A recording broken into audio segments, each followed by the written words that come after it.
Boa noite, Brasil. Boa noite, América do Sul. Voltando, todas as quartas-feiras, a partir das 20 horas, programa Edinho Show. Afastado aí por quase 2 meses devido a um infarto, né? O pessoal que me conhece aí de casa sabe, né? Recuperado agora, graças a Deus, né? Graças aos amigos também que me atenderam muito bem no hospital, né? Aí já fica um agradecimento aí ao pessoal lá da Beneficência Portuguesa de São Paulo e da Unidade de Pronto Atendimento de Santo André e dos amigos do Resgate, né? Que foram até na minha casa rapidamente, porque se não fosse isso, talvez eu não tivesse mais aqui fazendo o programa para vocês. Hoje nós vamos estar apresentando aqui a nossa convidada, mais uma vez, é a segunda vez que ela vem no meu programa, é a minha amiga Nocilene Santos.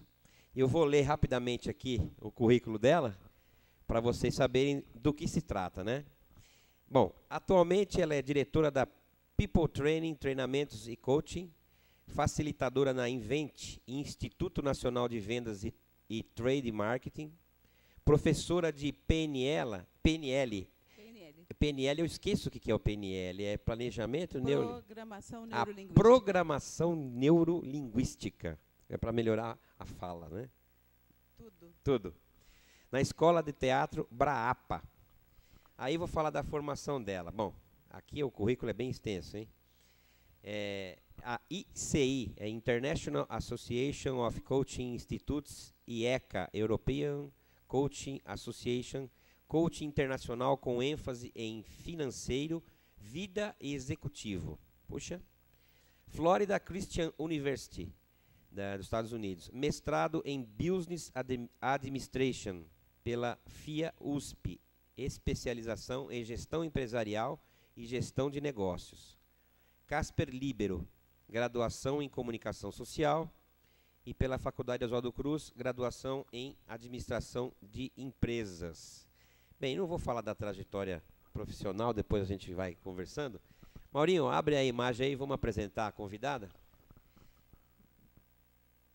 Muito bem. Nocilene, boa noite. Boa noite, Edinho. Muito feliz que você está bem recuperado de saúde, com humor a toda prova. Obrigado. E eu feliz de estar aqui de novo com vocês. E eu agradeço que você pôde pegar um pouquinho do seu tempo e dedicar a nós, né? Porque é bem complicado, né? O trânsito de São Paulo, meio de semana, programa ao vivo, né? À noite. É bem difícil, né? Ainda bem que não está chovendo hoje, né? Não, porque só senão está frio em São Paulo, mas está um dia bem gostoso. Está gostoso, né? Tá até apesar do frio, saiu um solzinho, né? Então, vamos lá. Conta um pouquinho dessa sua trajetória até a gente chegar nos livros que você já publicou, né? E depois eu vou estar mostrando o seu livro mais atual, né? Ótimo. Fala um pouquinho para nós. Quem é essa Nocilene, né? Tudo que o Edinho leu aí para vocês, na verdade, acessa aí Nocilene Santos no Google, você vai ver tudo que está escrito a meu respeito. Agora, quem é a Nocilene de verdade? Eu sou lá do interior de Minas Gerais, Nocilene Santos. Nasci numa cidade pequenininha, com cerca de 30 mil habitantes. Mudei para São Paulo na pré-adolescência. Aqui estudei, aqui consegui o meu primeiro emprego, que foi no Velho Banespa, depois virou Santander. E desde 2006 eu trabalho com treinamentos comportamentais e coaching. Quando o Edinho fala de PNL, a Programação Neurolinguística, na verdade, é um instrumento maravilhoso que faz a gente repensar tudo o que a gente faz na vida, em termos de comportamentos, os nossos padrões, aquilo que a gente repete. Nós temos muitas coisas boas ao longo da nossa vida, assim como temos coisas que não são tão boas. E quando a gente descobre essas coisas que não estão nos levando aonde nós queremos ir, aí a PNL oferece técnicas que é para a gente repensar, dar um outro significado àquele modo de pensar. Uma coisa comum, por exemplo, é dinheiro não traz felicidade. Já ouviu falar isso? Sim, sempre, né? A gente sempre ouve falar isso, né? Sempre. Então, esse é um padrão limitante. Se dinheiro não traz felicidade, a pessoa nunca vai conseguir ter dinheiro porque ela tem medo de ficar infeliz. Então, é melhor ficar sem dinheiro. Bom, isso é verdade. Mas eu conheço muita gente que tem dinheiro, Nocilene, e não é feliz, né? Sim. É triste, né? É triste saber isso, porque existem coisas interessantes. Por exemplo, tem gente que põe a felicidade lá longe. A felicidade está no ter. Quando eu tiver uma casa, eu serei feliz. Quando eu comprar um carro, eu serei feliz. Quando eu me casar, eu serei feliz. Então, a felicidade está sempre longe. Por isso que ter dinheiro não necessariamente traz a felicidade. Como a pessoa é, quem ela é, como ela lida com isso. Isso, sim, é a maneira da gente se conhecer. Quem sou eu, na minha essência? O que eu estou fazendo aqui nessa vida? Qual é a minha missão? Aí, sim, a partir desse momento, eu vou encarar o dinheiro como Um complemento. Sim, o dinheiro é necessário no mundo capitalista. Sim. Não dá para a gente viver sem ele. Não, não dá. É uma energia. É uma energia. Mas você que não pode gira. só calcar, como você falou, a felicidade em cima do casamento, do ter filhos ou de não tê-los, né?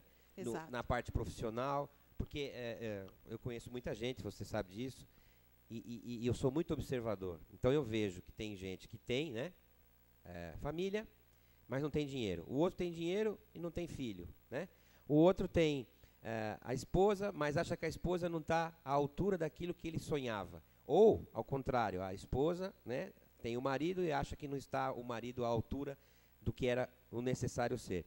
Porque a gente está nessa vida tão corrida, né, tão envolvida com computador, internet, celular, e as pessoas esquecem do principal, né?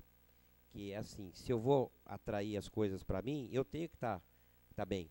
Senão eu só vou atrair coisa ruim. Não é basicamente isso aí, né? Exatamente. É o que eu costumo chamar de pensamentos tóxicos. Tóxicos. Isso. A gente tem, em média, 60 mil pensamentos dia. Nossa, tudo isso? Tudo isso. E esses pensamentos poderiam ser maravilhosos. Aqueles pensamentos que norteiam nossa vida para onde a gente quer e merece estar. Mas, entretanto, não. São pensamentos que ficam provocando a gente. Ah, você não pode, você não consegue. Ah, mas fulano está pensando o que de mim? Imagina, eu vou lá no programa do Edinho, o que o pessoal vai pensar do que eu vou falar? Ah, entendi. Entendeu? Você já começa a colocar obstáculo antes, né? Sim, coloco os obstáculos antes e isso me bloqueia de ter ação, de ter atitude. Então, assim, imagino quantas pessoas têm conhecimentos que poderiam estar por aí compartilhando, ajudando outras pessoas a se tornarem melhores, e elas não têm coragem de se expor, com medo da crítica, com medo do que o outro vai pensar a respeito dela. E daí o que estão pensando a respeito? Qual é o problema? Não, aí é complicado mesmo, né? É complicado, né? Esse negócio do que o terceiro pensa, né? Acho que a maioria das vezes a gente vive em função dos outros e não em função da gente, né? É verdade, é verdade. A gente pensa muito no outro, o que o outro está pensando de nós, até que um dia a gente descobre que ninguém está preocupado com você. Cada um está cuidando da própria vida, quando muito. Tem gente que não dá conta de cuidar da própria vida. Como que ele vai cuidar da minha? Então, é uma questão de realidade de cada um, Edinho. É assim, cada um de nós tem uma experiência de vida. Eu nasci lá em São João da Ponte, mudei-me para São Paulo, muda radicalmente a minha vida, em razão de que eu nasci numa cidade muito simples, que não tinha muitos recursos, e eu era feliz ali. Porque aquele lugar era tudo que eu conhecia, era tudo que eu tinha. Eu era feliz. Aí venho para São Paulo e descubro um outro mundo, um mundo de oportunidades para estudar, para trabalhar. E muitos amigos, com a nossa amizade que dura tanto tempo, Sim. maravilhosa, da nossa querida Regina, que nos acompanha também, né? Então, é assim, a gente tem realidades diferentes. O meu pensamento é diferente do seu. Você nasceu em São Paulo? Não, nasci no interior também. No interior também. Então, você sabe, nós temos uma coisa em comum, nós nascemos no interior. É diferente da vida de capital. Aí a gente vem morar numa cidade grande como São Paulo, muda a nossa percepção de mundo. Mas quando você volta lá na sua terra, as pessoas lá continuam pensando do mesmo jeito que elas sempre pensaram. Sim. E você vai falar que elas não evoluíram na vida? Não. Você vai ficar julgando? É Não. complicado, né? Não tem porquê, porque é cada um na sua realidade. Eu devo respeitar o outro exatamente como ele é. É aceitar a pessoa como ela é. É tirar os rótulos, né? Tirar os rótulos. Porque eu já enfrentei muitas vezes situações em que, por exemplo, vamos falar de uma coisa aqui que ainda incomoda as pessoas, que é o homossexualismo. Tanto o Sim. feminino quanto o masculino, né? É verdade. As pessoas falam assim, não tem problema, eu aceito, né? Não, um homem com outro homem, uma mulher com outra mulher, até formando famílias, né? Que hoje pode, né? Sim. E está adotando filho. Mas na realidade isso incomoda. Porque depois que aquelas pessoas não estão mas no ambiente sempre tem alguém que puxa a conversa. Você viu? É isso, e fala, olha, você vê. Então, e a gente está rotulando, porque eu conheço pessoas, como falei aqui, de todo jeito, né? E o fato da pessoa ter optado pela parte sexual não convencional, como a gente costuma dizer, não significa que seja uma má pessoa. De jeito nenhum. Entendeu? Então, e outra, não posso deixar me incomodar por isso, porque não vai me afetar desde que ela fique lá, né, no lugar dela e Claro. viva a vida dela tranquilamente. Posso conviver com ela tranquilamente, né? Sem dúvida. Partimos do seguinte princípio: somos seres humanos, convivendo com seres humanos que têm sentimentos e opções diferentes, de acordo com, com o gosto, o desejo dele, com o desejo da pessoa. Então é assim, eu acho que toda forma de amor vale a pena. O que importa é o respeito que um tem pelo outro. Quem sou eu para julgar esse ou aquele? Quem sou eu para julgar se é certo ou errado? Eu Lógico. não sei o que é certo e o que é errado. Porque você também pode estar sendo julgado e não sabe, né? Sim, sem É. dúvida. Sem E dúvida. às vezes, e isso fica claro aqui, até quero falar para as pessoas que estão me assistindo, porque nesses últimos momentos da minha vida, um pouco antes de eu ter o infarto, eu passei por vários problemas aí com relação a preconceito.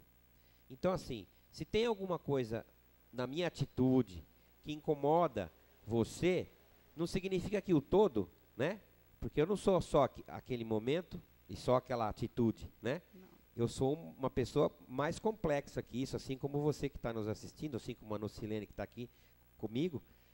Cada um age e reage de uma forma diferenciada.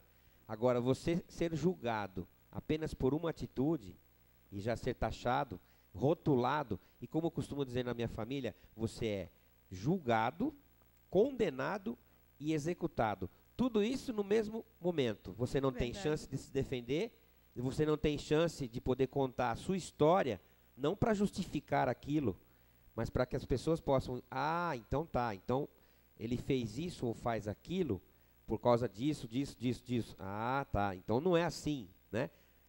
Julgar o caráter de uma pessoa, você precisa conviver com ela. A gente né? não conhece as razões. Você disse bem, nós somos mais do que os comportamentos que nós mostramos. Porque aquilo que a gente faz, o outro vê. E ele pode julgar como certo ou errado. Não existe, no meu conceito, certo e errado. Se a gente olhar culturalmente, por exemplo, tem coisas que aqui no Brasil é absolutamente normal. Vamos pegar uma coisa bem simples, comer carne de vaca. Nós comemos. Na Índia, a vaca é sagrada. Não se come. Não se come. Não. Então, é assim, a gente tem que entender esses padrões. Nós somos mais do que o comportamento que nós demonstramos. A gente é um conjunto, é um ser humano cheio de habilidades, comportamentos, de características virtuosas, de vícios também. A gente tem defeitos e tem virtudes. Eu aproveito até para pegar um gancho para falar umas coisas aqui com relação à política, né? Então, por exemplo, o pessoal critica muito o que o PT está fazendo aí, né? Mas não é o PT como um todo, né? Nós temos algumas pessoas, infelizmente, aquelas que estão encabeçando, né? Que tiveram um desvio de conduta aí e estão levando a gente para esse buraco que a gente está caminhando aí, né? Mas não significa que todas as pessoas que são petistas não prestam. Assim como às vezes eu escuto falar assim, tá vendo aquela pessoa tem esse tal comportamento porque ela é evangélica, ou porque ela é católica, ou porque ela é da maçonaria, ou porque ela não é nada, porque Sim. ela é ateu, não acredita em Deus. Então a gente precisa parar de rotular as pessoas, sabe? A felicidade, como você falou aí, ela é individual. De repente, uma coisa que para você é totalmente amorfo, é totalmente fora de questão, para o outro não é. E a gente tem que parar de ficar julgando, porque se a gente parar de julgar, a gente consegue conviver. Né? Eu sou maçom, e eu aprendo muito isso lá na maçonaria, e aprendi isso muito na religião católica, que é bem paralelo ao que a gente aprende lá, para aprender a ter dignidade, caráter, para aprender a ser verdadeiro, né? Aprender a ser correto, coeso com as coisas. E eu tento no dia a dia, é evidente que eu não sou perfeito. Às vezes eu piso na bola, sim, tá? Mas é aquele momento com aquela situação pontual, né? E até estava conversando com você antes de começar o programa aqui. Devido ao infarto, fiquei 14 dias internado. E não é uma alegria ficar internado, lógico, é muito difícil. Pode ser de convênio, pode ser particular, ou pelo SUS, como foi meu caso, o atendimento é o mesmo. Então você está lá no hospital, você está envolto num ambiente pesado, pessoas choram, pessoas gritam, vêm outras pessoas de fora e brigam com aqueles que estão lá porque acham que estão atendendo mal o paciente, e você não consegue dormir à noite, justamente por causa de todas essas coisas, né? Então é um ambiente muito estressante. Por isso que a grande maioria dos médicos hoje em dia já quer mandar logo o paciente para casa, porque em casa ele vai ter, além do conforto e do aconchego familiar, ele vai ter um ambiente menos estressado. Às vezes não, mas na grande maioria das vezes sim, né? E lá no hospital eu recebi o título do paciente mais visitado. Quer dizer, chegou um momento até que eles tiraram os horários da visita, as pessoas começaram a entrar lá durante o dia, a qualquer hora, para poder me ver. Eu fico feliz e fico pensando para fazer uma introspectiva, né, para verificar o que é o meu eu. Poxa, se eu fosse uma pessoa do mal, eu acredito que não teria acontecido isso, né? Não teria tanta gente indo lá me visitar, correto? A gente recebe aquilo que a gente dá, Edinho. Eu falo isso sempre, Nocilene. Quem planta feijão, colhe feijão. Quem planta arroz, colhe arroz. Não adianta você plantar um pé de milho e achar que daqui a alguns meses você vai lá e vai colher um saco de feijão. Não vai. Vai nascer milho, não é? Então é isso. Como você é uma pessoa atenciosa, você é carinhoso, desde que eu conheço você, acho que mais de 10 anos que a gente tem amizade. E você sempre é aquele que dá um alô para as pessoas, você dá atenção. E a gente fala atenção de qualidade. Não é ligar só quando precisa de um favor. É ligar, oi, você está bem? Vamos fazer alguma coisa juntos? Então, isso faz a maior diferença na vida da gente, seja profissional ou familiar, entre amigos, no social. Isso, a gente tem que ter esse tempo para nós. Um tempo de dar atenção para mim mesma, para me cuidar, para saber o quanto eu estou bem, e como você disse, de vez em quando a gente dá umas escorregadas, eu costumo dizer que eu sou um ser humano perfeitamente imperfeito. Porque o dia que eu estiver perfeitinha é aquele dia que eu morri. Eu já não tenho mais nada para aprender nessa vida, Com certeza. eu não tenho mais nada para compartilhar. Então, a vida está completa, fui. Mas eu ainda vou demorar um bocado, viu? Eu também quero demorar bastante, mas eu acho que a gente vai aprendendo ao longo do caminho, né? Vai, Entendeu? é um aprendizado contínuo. E tem que se diferenciar isso que a gente está falando aqui do ser falso ou falsa, né? Porque assim, o conjunto da obra, né, como dizem. Não adianta você falar assim, eu fui bom durante determinado tempo da minha vida, ou eu fui ruim e agora eu estou melhor, não é? Pode ser. Mas quem convive com você julga a gente pelo contexto todo, não é por um momento apenas, né? E aí tem outra reflexão para fazer. Determinados momentos da vida, a gente tem atitudes que parece ser a única que a gente tem naquele momento, e nós devemos reconhecer isso, acolher e acreditar que a gente deu o melhor de nós. Ainda que seja aquele momento que o pai dá uma tremenda bronca no filho, às vezes até injustamente, ele não procurou saber o que aconteceu para aquela nota vir tão ruim. Talvez tivesse algum problema com o filho e ele não se deu conta de acompanhar. Mas aquela bronca, ela deve ser vista como um aprendizado. O que o filho aprende com isso? O que o pai está querendo para ele? Na verdade, o pai está querendo ensinar para ele a trilhar um bom caminho. O caminho da responsabilidade, o caminho daquele que se tira boas notas, vai conseguir uma boa faculdade, um bom emprego. É isso que está na cabeça do pai. Aí a gente acolhe isso como uma coisa boa, um aprendizado na vida. A gente dá o melhor que tem a todo momento. Eu não sou ruim porque eu quero ser ruim de propósito. Às vezes, na percepção da pessoa, eu agi mal, mas na minha percepção era tudo que eu podia fazer. Podia fazer naquele momento. Naquele momento.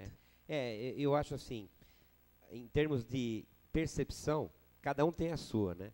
A gente brinca até, fala um termo aí bem antigo, né, que aí a gente revela a nossa idade, e fala assim, essa pessoa nasceu desprovida do semancol. Né? O semancol era aquele aparelhinho que a pessoa recebia quando nascia, tipo assim, olha, eu acho que eu não estou agradando, né? Eu acho que não está legal isso que eu estou falando. Saía de fininho. Eu acho que esse comportamento aqui não foi bacana, eu acho que essa frase que eu coloquei não foi legal. Então a grande maioria das pessoas tem isso, né? Que é aquela voz interior que fala com a gente mesmo, né? É. Mas tem outras que não tem. E não é porque não tem, ou porque não ouve, são surdas, né?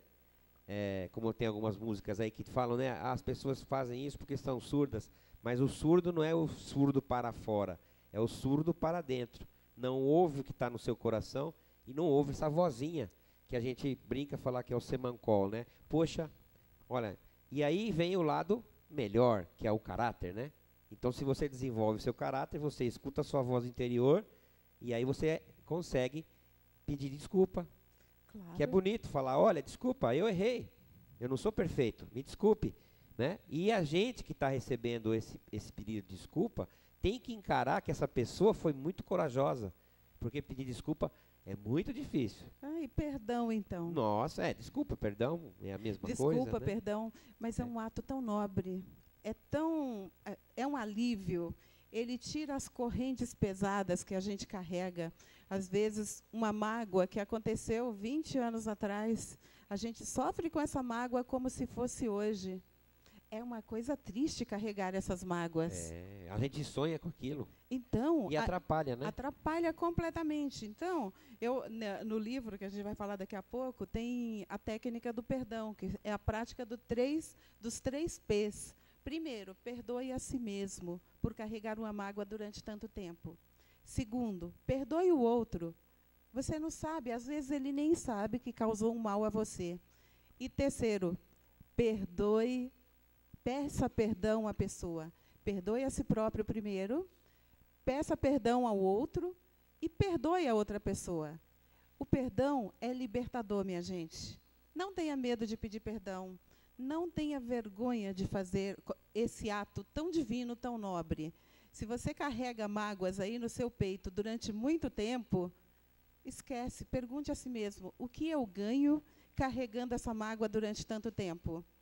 E se eu me libertar dessa mágoa, o que eu ganho? Provavelmente vai ser uma vida mais leve. Vai por mim, pratique os 3 P's e você será uma pessoa muito feliz. Eu tenho certeza. E aí vem aí um pensamento meu, né? Assim, que você falou dos 3 P's, né? Eu acho que é muito mais digno a pessoa que perdoa do que aquela que pede perdão. Porque pedir perdão é associado à humilhação, né? Eu vou pedir perdão para aquela pessoa, eu vou me humilhar, né? Ela já brigou comigo, me ofendeu de alguma forma, então eu vou pedir perdão para ela, ainda é capaz dela ainda esmiuçar mais em cima disso. Mas aí que vem a grandeza do caráter, né? Se a pessoa foi capaz de pedir perdão e você se sentir, né? Porque a gente tem que sentir isso, né? No dever de perdoá-la, então faça. E você vai ver que aí zera, né? Zera tudo. Já passei por N situações na minha vida em que aconteceu isso. Porque eu sou uma pessoa muito franca e eu falo mesmo o que eu penso. Entendeu? E eu não falo para magoar, nem para ofender, ou para querer dizer que eu sei mais que o outro, nada disso. Eu falo porque é característica minha. E eu sempre falo naquele intuito de querer realmente ajudar, né? Não de querer prejudicar. Porque se eu quiser prejudicar, eu não vou falar para você. Eu vou falar por trás, né? Porque a língua ela é poderosa, não é assim que está escrito na Bíblia? A língua é mais poderosa que a espada, quer dizer, se eu começo a contar uma mentira N vezes, ela passa a se tornar verdade. Porque quem ouve não vai perguntar para a vítima se é verdade aquilo que está sendo dito. Não vai. Não. Então você assume, né, aquele papel. Isso se você quiser. Se não, como você falou, eu sei o que eu sou. Eu ando pela rua de cabeça erguida e não devo nada para ninguém. Se alguém quer apontar o dedo para mim, paciência. E enquanto está apontando o dedo para mim, tem 3 apontando para ele. Né? Porque como você faz assim, né? Você está apontando 3 para você mesmo. Então precisa pensar bastante nisso daí. E a vida, ela é curta para a gente perder tempo com essas bobagens. Verdade. Né? Tem um dito que diz, ninguém chuta cachorro morto.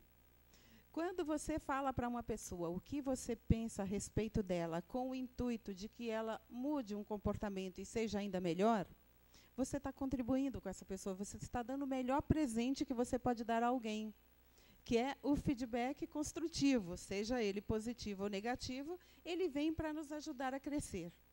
Então, é muito legal isso. Continue sendo franco, olhando para as pessoas que você gosta e admira e falar como você acha que ela poderia ser melhor ainda.